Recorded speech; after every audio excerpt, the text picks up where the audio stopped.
अस्सलाम वालेकुम वरहमतुल्लाहि वबरकातुहू। उम्मीद और दुआ है कि आप और आपके सभी घर वाले खैरियत से होंगे। आज से पहले तो हमने सुना है कि अंदरून लाहौर की कुछ गलियां इतनी तंग है कि वहाँ से अगर एक तरफ खातून आ रही है और दूसरी तरफ मर्द आ रहा है तो दरमियान में सिर्फ निकाह की गुंजाइश रह जाती है। लेकिन आज के एपिसोड में हमारे पास हैं 3 टेरिफाइंग अंदरून लाहौर की हॉरर स्टोरीज के जिन्हें अगर आप रात के टाइम सुनेंगे तो शायद आपकी नींदें उड़ जाएं। इस एपिसोड में हम सुनेंगे हॉन्टेड हवेली से लेकर अंदरून लाहौर की पतली और तंग गलियों में फिरते हुए साए की कहानियों को। और हाँ, अकेले ये एपिसोड मत देखिएगा क्योंकि यू नेवर नो कि कौन और क्या आपके साथ मिलकर देख रहा हो। तो दरवाज़ा बंद कर दें, लाइट्स ऑफ कर दें और तैयार हो जाइए अंदरून लाहौर की तंग और पतली गलियों की सैर के लिए, वो भी रात के टाइम।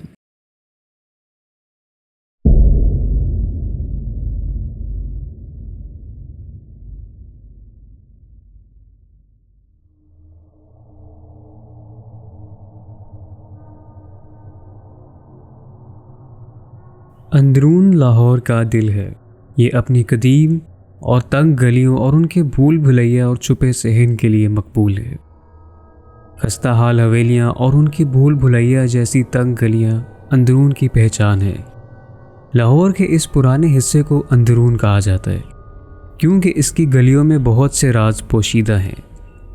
इसकी फ़िज़ा ऐसी है जिसमें पुराने वक्तों की खुशबू को आज भी उतनी ही कदर कीमत और इज़्ज़त दी जाती है जितनी पहले लोग दिया करते थे।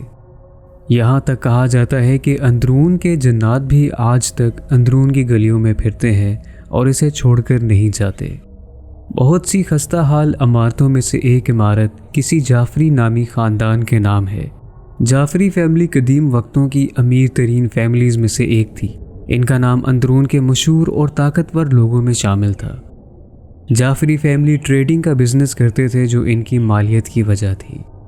यह हवेली हमेशा से ही बाकी हवेलियों से मुख्तलिफ थी। इसकी ऊंची दीवारें, बड़ा सा गेट और खुला सहन हर देखने वाले के लिए हमेशा से ही बहुत अजीब सा एहसास छोड़ता था। वहाँ के रहायशी कहा करते थे कि ये ख़ानदान किसी बददुआ का नतीजा है। इनके खून में दौलत का नशा और लालच, ज़ुबान में तल्खी और गुरूर पैदाइशी तौर पर पाया जाता था। ये ना सिर्फ ज़ुबान के सख्त बल्कि मिजाज के भी सख्त और जालिम थे। कहा जाता था कि इनका ताल्लुक़ शैतानों के टोले से है और इनकी हवेली में शैतानी मखलूक का कब्ज़ा था। ये भी कहा जाता था कि यहाँ वो गैर मरी मखलूक भी भटकती हैं जिनके साथ इस ख़ानदान के लोगों ने जुल्म सितम किए हैं। बहुत साल गुजर जाने के बाद जाफरी ख़ानदान ने उरूज के बाद ज़वाल देखा। उनकी तजारत का कारोबार बुरी तरह ख़त्म हो गया और उस हवेली का खौफ पहले से और बढ़ गया। ख़ानदान के बहुत से लोग तो गुजर गए और बाकी बचे चंद लोगों ने हवेली के पीछे 2 कमरों में अपना गुजर बसर किया। कई अरसे बाद एक रात की बात है जब 5-6 दोस्तों का ग्रुप इस हवेली की कहानियाँ सुनकर इसे एक्सप्लोर करने आया। वो उसी ऊंचे लंबे गेट से दाखिल हुए और बड़े से सहन तक जा पहुंचे। सहन में दाखिल होकर देखा कि सहन की दीवारें खौफनाक बेलों से ढकी हुई हैं। सहन के बीच मौजूद फवारा सूख चुका है। खौफ होने के बावजूद उन दोस्तों ने हार नहीं मानी और मज़ीद अंदर जाकर देखने का सोचा, जो कि उस हवेली का दिल था। हवेली के दरमियान पहुंचे तो सामने एक लंबी और ऊंची सीढ़ियाँ थीं जिन पर चढ़ाई करते हुए उन सब के ऊपर खौफ तारी हो रहा था। हवेली के चारों तरफ मकड़ी के जालों से भरे हुए थे। हर चीज़ पर मिट्टी के ढेर और बदबू थी। जैसे ही वो हवेली के कमरों में दाखिल हुए तो जो मंजर उन्होंने देखा उनसे उनके रोंगटे खड़े हो गए। कुर्सी पर एक ढांचा देखा जिसका रंग पीला पड़ चुका था।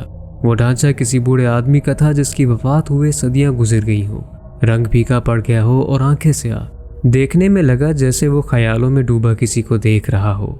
उनमें से एक लड़के ने आगे बढ़कर उस आदमी को पुकारना चाहा मगर कोई जवाब न आया। वो समझ चुके थे कि ये महज एक लाश है। अभी वो बात कर रहे थे कि यकदम पिछला दरवाज़ा खुद ब खुद खुल गया। उन सब ने अपनी तरफ बढ़ते हुए कदमों की आवाज़ सुनी जो उनके खौफ में मज़ीद इजाफा कर गई। वो सब ये समझ चुके थे कि वो वहाँ अकेले नहीं हैं। अभी वो इस खौफ के सदमे में ही थे कि उन्होंने अपने सामने एक साए को चलते देखा। उन्हें सरगोशी करती आवाज़ें और कह के सुनाई दिए। उन सब ने वहाँ से भागना चाहा मगर ऐसा लगा जैसे उनके पैरों को किसी ने मजबूती से पकड़ लिया हो।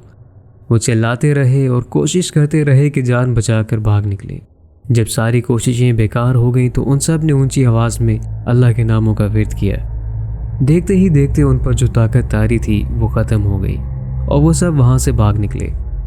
इसके बाद वो कभी उस हवेली की ओर लौटकर वापस नहीं गए और वो हवेली अपने अंदर राज लिए एक बार फिर तारीकी और खामोशी में डूब गई।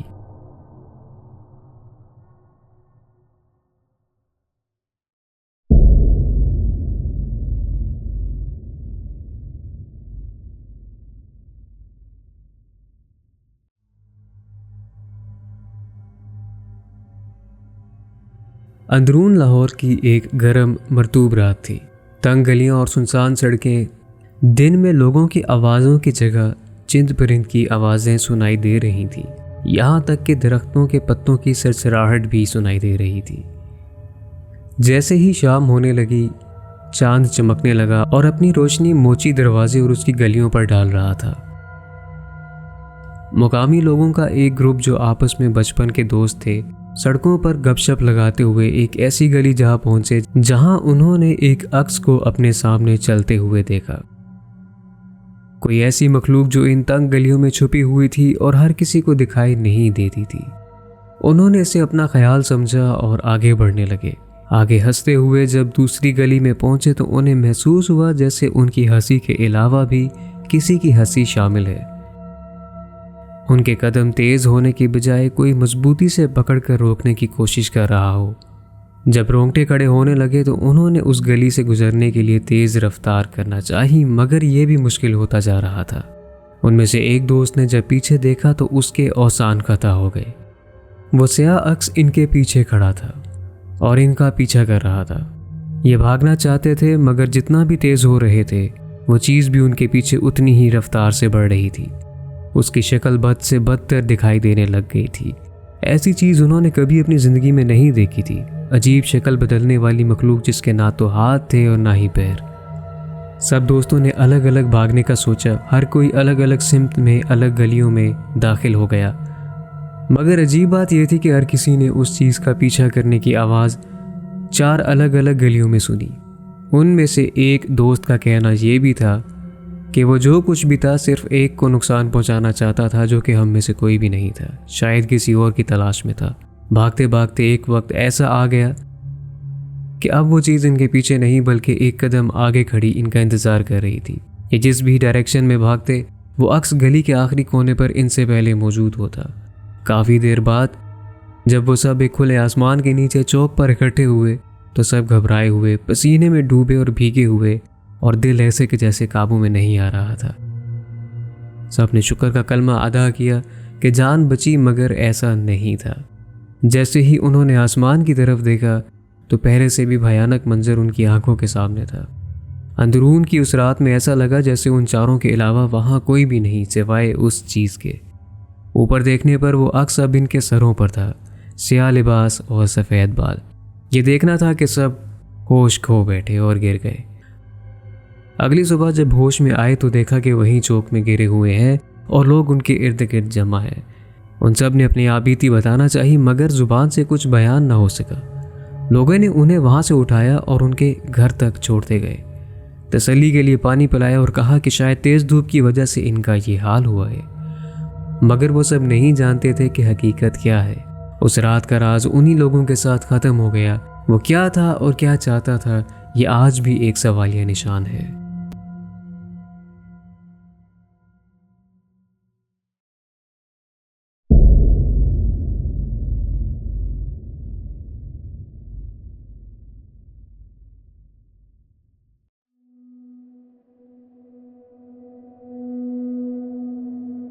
उस रात अंदरून लाहौर के गहरे आसमान पर चांद वाज़िया दिखाई दे रहा था। अंदरून की गलियां खामोश थीं। हवा में एक ख़ास खुशबू थी। ये रात भी बाकी रातों जैसी ही थी जैसी अंदरून में हुआ करती थी, मगर कोई नहीं जानता था कि ये रात बाकी रातों से अलग होने वाली है।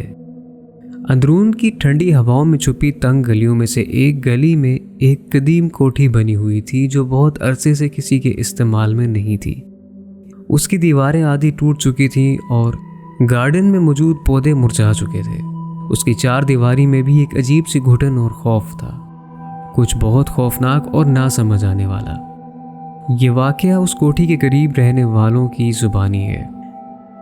इस सब की शुरुआत एक धीमी हंगामा आराई से हुई, जैसे किसी भयानक हैवान की पुकार हो। इस कोठी के पास की सड़कों पर चलने वालों के पैरों तले से जमीन खिसक गई जब उन्होंने ये शोर सुना।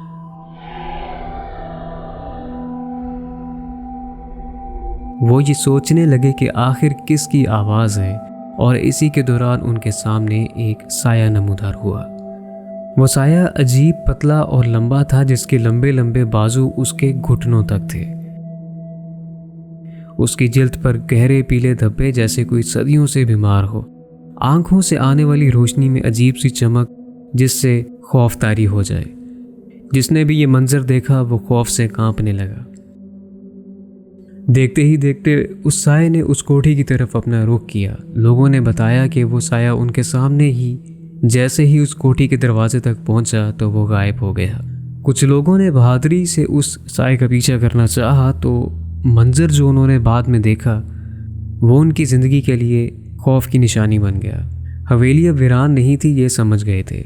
वो एक अजीब मैदान में तब्दील हो चुकी थी, जिसका तस्वर आम इंसान नहीं कर सकता था। दीवारें अजीबोगरीब अलामतों और खाकों से ढकी हुई थी और हवा में जलते हुए गोश्त की बदबू थी। उस कोठी के एक कमरे के बीच में स्याह लिबास में मौजूद एक शख्स जो मोमबत्तियों से घिरी हुई रोशनी में खड़ा है। उसका चेहरा धुंधला होने की वजह से दिखाई नहीं दे रहा था, जो किसी ऐसी जुबान में बात कर रहा था जो वहाँ के रहने वालों जैसी नहीं थी। मानो जैसे कोई विर्द हो और उसे सुनने वालों के जहन पर वहशत तारी हो रही थी। उस साये ने वहां खड़े लोगों को इशारा किया। लोग ना चाहते हुए भी उसके विर्द की वजह से उसकी जानें बढ़ने लगे थे, जैसे वो उसकी पुकार के सामने बेबस हैं और वो ये जानते थे कि किसी बड़े खतरे में है। जैसे जैसे रात ढलती गई, उस साये ने अपना हकीकी मकसद जाहिर किया। वो चीज़ अंदरून में उसके साथ होने वाले जुल्म के बदले के लिए आई थी और वहाँ काला अमल करके उसे हमेशा के लिए नाकाबिले रिहाइश जगह बनाना चाहती थी। एक एक करके सब लोग अमल का शिकार हो रहे थे। जब उनमें से किसी एक ने बुलंद आवाज़ में कलाम पढ़ा तो उसका अमल वहीं रुक गया। ये देखकर बाकियों में भी हिम्मत की लहर जागी और वो भी बुलंद आवाज़ों में कलाम पढ़ते रहे। ये सुनते ही वो साया देखते ही देखते राख में बदल गया और ये सब वहीं ख़त्म हो गया। अंदरूना फिर से अपनी पुरसुकून और ठीक हालत में है और उस कोठी को अब गिरा कर नीस्तो नाबूद कर दिया गया है। न जाने वो क्या था और क्या नहीं, लेकिन दोबारा कभी जाहिर नहीं हुआ।